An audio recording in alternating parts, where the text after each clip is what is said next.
नमस्कार, जनतंत्र टीवी देख रहे हैं आप और मैं हूं आपके साथ स्वाति आर्य। हमारे इस खास बुलेटिन में आप सभी का स्वागत है और रुख सबसे पहले अहम जानकारी का करेंगे। हैदराबाद में बीजेपी की राष्ट्रीय कार्यकारिणी 18 साल बाद हैदराबाद में राष्ट्रीय कार्यकारिणी, पीएम मोदी, अमित शाह, जेपी नड्डा बैठक में शामिल होंगे।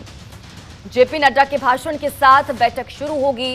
कल पीएम मोदी के समापन भाषण हैदराबाद में रैली। तो बड़ी खबर, हैदराबाद में 2 और 3 जुलाई को यानी कि आज और कल बीजेपी की राष्ट्रीय कार्यकारिणी की बैठक होगी। बैठक में पार्टी के सभी बड़े नेता शामिल होंगे। बताया जा रहा है कि पीएम मोदी, इसी के साथ ही गृह मंत्री अमित शाह और बीजेपी शासित राज्य के सीएम इस बैठक में शामिल होने जा रहे हैं। बीजेपी सांसद अनिल बलूनी ने यह भी बताया कि बैठक में इस बात पर मंथन किया जाएगा कि पार्टी आने वाले दिनों में क्या कदम उठाएगी। बीजेपी 2024 का आम चुनाव और पार्टी की नई नीतियों पर चर्चा करेगी। इसी के साथ ही बैठक के दौरान एक फोटो एग्जीबिशन भी लगाई जाएगी। तो इस बैठक में यूपी के बीजेपी प्रदेश अध्यक्ष का ऐलान हो सकता है, ऐसे भी कयास लगाए जा रहे हैं। तो ज्यादा जानकारी के साथ हमारे संवाददाता रामानुज भट्ट फोनलाइन पर हमारे साथ जुड़ चुके हैं। सीधा रुख रामानुज का करेंगे और जानकारी लेंगे।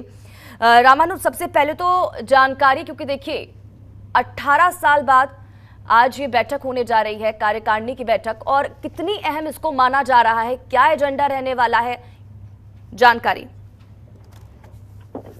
देखिए स्वाति, अगर बात की जाए कि इस कार्यकारिणी की बैठक का सबसे अहम बिंदु यही है कि 2024 के चुनाव को कैसे जो है जीता जा सके। और इसमें सबसे बड़ी बात है कि लगातार उत्तर प्रदेश ही नहीं, पूरे देश के अंदर भारतीय जनता पार्टी अपने सांसदों को, और पिछली 2014 के मुकाबले जिस तरीके से रिजल्ट आया था 2019 का, उससे और ज्यादा रिजल्ट को बेहतर बनाने की कोशिश में इस कार्यकारिणी की बैठक है। इस कार्यकारिणी की बैठक के अंदर तमाम वो पहलू खंगाले जा रहे हैं जिससे उत्तर प्रदेश की सियासत में बदलाव हो सके। और उत्तर प्रदेश की अगर बात की जाए तो उत्तर प्रदेश के अंदर लगातार जिस तरीके का माहौल बना हुआ है, उस तरीके की व्यवस्था को और मजबूत करने की कोशिश की जा रही है, ताकि उत्तर प्रदेश ही नहीं, तमाम अन्य जो राज्य हैं उनके अंदर भी जो है पूरा तरीके से जो है भारतीय जनता पार्टी काबिज हो सके। और ऐसे में अगर स्थिति की बात की जाए तो इस स्थिति में इस बैठक का बहुत ही महत्वपूर्ण जो है योगदान रहेगा 2024 के चुनाव। बिल्कुल। और रामानुज, अगर बात करें तैयारियों की, तो तैयारियों के तौर पर क्या कुछ कहा जा रहा है, क्योंकि ये भी कहा जा रहा है कि इस बैठक के दूसरे दिन यानी कि आखिरी दिन प्रधानमंत्री नरेंद्र मोदी भी इसमें शामिल होंगे। एक बड़ी रैली भी पीएम द्वारा की जाएगी और साथ ही साथ ये भी कहा जा रहा है कि इस बैठक में यूपी के बीजेपी प्रदेश अध्यक्ष का भी ऐलान हो सकता है।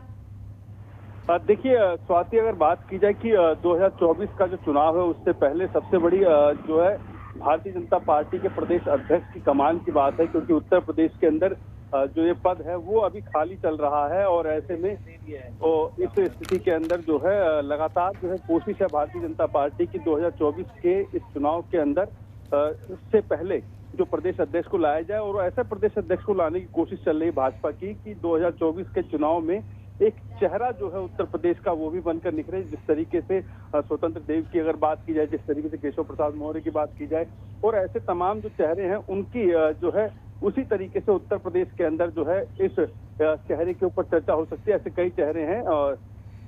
जी स्वाति। बिल्कुल। और रामानुज, क्योंकि अगर बात करें इस बैठक की, क्योंकि देखिए अब इसलिए भी महत्वपूर्ण क्योंकि बीजेपी शासित राज्य में एक और इस बार राज्य शामिल हो चुका है, और साथ ही साथ ये भी कि साल के अंत में 2 राज्यों में होने वाले विधानसभा चुनावों को लेकर इसमें रणनीति भी बनाई जाएगी। आगे का क्या रोड मैप रहने वाला है 2024 का पर फोकस बीजेपी का लगातार, क्योंकि देखिए अगर अन्य पार्टियों की बात करें, क्योंकि हर मोर्चे पर सरकार को जो विपक्षी पार्टियां हैं वो घेरते हुए नजर आई थी। देखिए अगर बात की जाए कि विपक्ष जो है लगातार सरकार को घेरता नजर आ रहा है, चाहे वो कि सरकार हो, चाहे उत्तर प्रदेश की सरकार हो, चाहे अन्य राज्यों की। और ऐसे में अगर बात की जाए तो उत्तर प्रदेश को लेकर जो है ऐसी रणनीति बनाई जा रही है, क्योंकि 80 की 80 लोकसभा सीटों को जीतने की तैयारी में भारतीय जनता पार्टी है। और केंद्र की अगर बात की जाए, केंद्र में सत्ता तभी काबिज हो सकती है जब अन्य राज्यों में भारतीय जनता पार्टी का परचम लहराया जाए। और ऐसे में भारतीय जनता पार्टी इसी कोशिश में जो जिन 2 राज्यों के चुनाव होने उसके अंदर जो है एक बार फिर भारतीय जनता पार्टी अपनी सरकार बना सके। और ऐसे में सबसे बड़ी बात है कि छत्तीसगढ़ और झारखंड की बात की जाए और तमाम ऐसे प्रदेश है जहां पर अभी भी भारतीय जनता पार्टी जो है सरकार में नहीं है। और ऐसे में दक्षिण क्षेत्र की बात की जाए तो वहां पर भी जो है दक्षिण भारत के अंदर भी कोशिश में है भारतीय जनता पार्टी की इस बार जो है कई राज्यों के अंदर उनकी सरकार बन जाए। लेकिन अभी अगर बात की जाए ये सारा जो दारोमदार है, क्योंकि पहले जो कार्यकारिणियां हुई हैं वो इस उत्तरी भाग में हुई हैं और ऐसे में अब इस कार्यकारिणी का उस क्षेत्र में होना ये कहीं ना कहीं मैसेज है कि अब दक्षिण राज्यों को भी भारतीय जनता पार्टी अपने जो है झंडे तले या यूं कहें कि अपने जो है झंडा जो है परचम लहराना चाहती है। और ऐसे में दक्षिण के जो क्षेत्र हैं, दक्षिण के जो राज्य हैं, उनके अंदर जिस तरीके से भारतीय जनता पार्टी का वो वर्चस्व नहीं है जो अन्य जो प्रादेशिक दलों का है। चाहे उत्तर प्रदेश के प्रादेशिक दलों को अगर देखा जाए तो उनको बिल्कुल निस्तो नाबूद कर दिया है, लेकिन अब दक्षिण की ओर जो है भारतीय जनता पार्टी ने कूच किया और इस बार माना जा रहा है कि दक्षिण के अंदर जो होने वाले चुनाव होंगे उसमें भारतीय जनता पार्टी एक अहम रोल में होगी। और बात रही जो अन्य राज्यों के चुनाव है उसमें भी भारतीय जनता पार्टी कोशिश कर रही है कि नतीजे अच्छे आए और कोशिश है कि इस बार जो है अकेले ही सरकार बनाने की कोशिश की जा रही है भारतीय जनता पार्टी की तरफ से राज्यों के अंदर। और ऐसे में कहीं ना कहीं उत्तर प्रदेश हो चाहे देश हो, सारी सियासी और सारे समीकरण 2024 के चुनाव को तभी प्रभावित कर पाएंगे जब अन्य राज्यों में जो गैर भाजपा शासित राज्य हैं उसमें अगर भाजपा की सरकार बन जाती है तो। बिल्कुल। और रामानुज, चाहे हम तेलंगाना की बात करें, केरल, तमिलनाडु, आंध्र प्रदेश में किस तरह से सरकार बनाई जाए, फोकस यही भारतीय जनता पार्टी का, क्योंकि देखिए अगर हम बात करें 2024 की तो 75+ का नारा बीजेपी की तरफ से दिया गया है। और किस तरह की रणनीति होगी, किन चीजों पर फोकस रहेगा, क्या कुछ दिशा निर्देश आगे दिए जाएंगे, क्या कुछ किन लोगों को कमान सौंपी जाएगी आगे के लिए, ये भी महत्वपूर्ण ऐसे में हो जाता है देखना। जाहिर सी बात है कि किनको क्या प्रभार मिला जाएगा, किनको क्या जिम्मेदारी दी जाएगी, ये सारी चीज़ें इसी कार्यकारिणी की बैठक में होंगी। और इस कार्यकारिणी के अंदर जो है उत्तर प्रदेश के जो लोग हैं वो भी मौजूद हैं और प्रदेश और देश के सभी हिस्से के जो कार्यकारिणी के मेंबर हैं वो मौजूद रहेंगे और सभी सीएम जो हैं भारतीय जनता पार्टी के वो इस बैठक में मौजूद रहेंगे। तो एक गुरु मंत्र दिया जाएगा 2024 के लिए और उन राज्यों के लिए भी जिन राज्यों में चुनाव है उन राज्यों को कैसे जीता जा सके, इसके लिए भी प्रधानमंत्री की तरफ से गुरु मंत्र दिया जाएगा। तो माना ही जा रहा है कि 2024 के मिशन की तैयारी भारतीय पार्टी ने अभी से कर ली है और इसके साथ साथ उन राज्यों की भी तैयारी कर ली है जिनकी जो है शुरुआत लोकसभा से पहले होगी और लोकसभा के बाद भी जिन राज्यों की शुरुआत होगी उसके लिए भी माना जा रहा है कि इसी बैठक के अंदर तमाम निर्णय लिए जा सकते हैं। जी बिल्कुल। और अगर बात करें रामानुज, प्रधानमंत्री नरेंद्र मोदी की रैली की, तो उसको लेकर क्या कुछ जानकारी, कल कितने बजे रैली होगी और आज का जो अगर बात की जाए कि बैठक की कितने बजे से उसका शेड्यूल है, कितने बजे से शुरुआत हो जाएगी, सुरक्षा व्यवस्था की क्या कुछ इंतजाम इस दौरान, कल जो रैली होने वाली है इसको लेकर क्या कुछ जानकारी?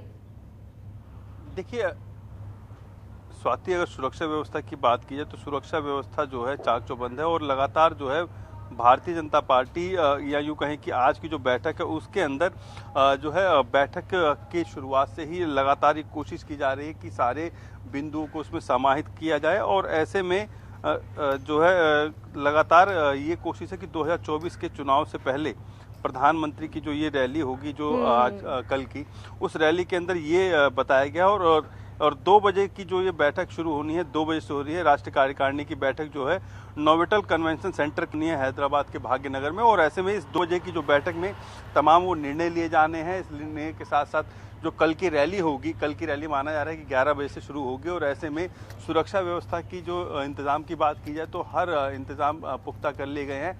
और इसके साथ साथ इस बैठक के अंदर भी ये बताया जाएगा कि आखिर किसके लिए किसको कौन सा दायित्व दिया जाएगा और ऐसे में सारे दायित्वों को उनका जो फीडबैक होगा वो भी लिया जाएगा। तो ऐसे में सभी चीजें जो है आज इस बैठक 2 बजे की बैठक में निर्णय लिया जाएगा और प्रधानमंत्री भी इस 2 बजे की बैठक में बताएंगे कि आखिर कैसे जो है 2024 का जो मिशन है वो फतेह किया जाए। जी बिल्कुल। चलिए, बहुत बहुत शुक्रिया रामानुज इन तमाम जानकारी के लिए और हमारे साथ जुड़ने के लिए।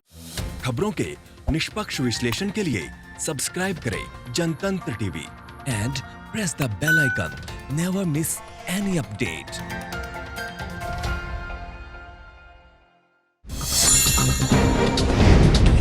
डाउनलोड कीजिए जनतंत्र टीवी ऐप को, जो कि अवेलेबल है गूगल प्ले और ऐप स्टोर पर। अधिक जानकारी के लिए अभी डाउनलोड करें।